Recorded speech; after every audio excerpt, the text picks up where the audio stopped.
देखो, सबसे important message है कि Tipra, the indigenous progressive regional alliance, Tipra, मैंने सबको एक करने का कोशिश किया, लेकिन अगर पॉलिटिकल लीडर्स एक नहीं होगा तो हम दोफा को एक करेंगे।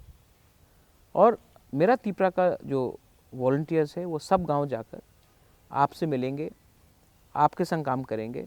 लेकिन ये जो पॉलिटिशियंस है और ये जो नेता है जो इलेक्शन के पहले आपको सपना दिखाता है, इलेक्शन के बाद आपको ही भूल जाता है, मैं तिपरा के थ्रू एक मैसेज देना चाहता हूँ कि अब दोफा हमारे एमएलए एमडीसी को कंट्रोल करेगा, ना कि एमडीसी और एमएलए जो अपने आप को दिल्ली जाकर बेच देता है वो हमारे तिपरासा दोफा को कंट्रोल करेंगे। सिस्टम को अब हम बदलेंगे।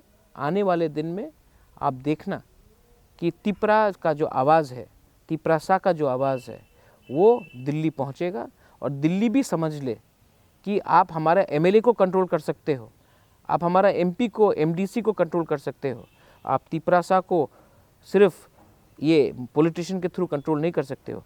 आज का तिपरासा एक होगा और आज का तिपरासा हिंदुस्तान के अंदर अपना संवैधानिक अधिकार जानता है।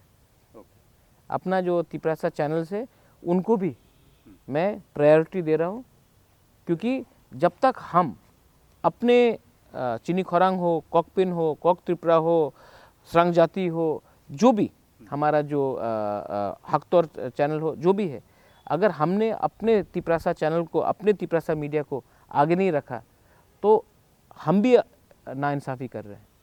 तो मैं चाहता हूँ कि अपना जो इंडिजिनस मीडिया है उसको भी आगे आना है, क्योंकि हम भी जानते हैं कि त्रिपुरा में क्या हो रहा है।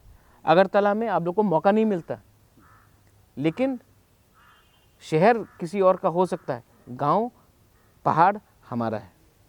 जरूर, थैंक यू। मैं लेना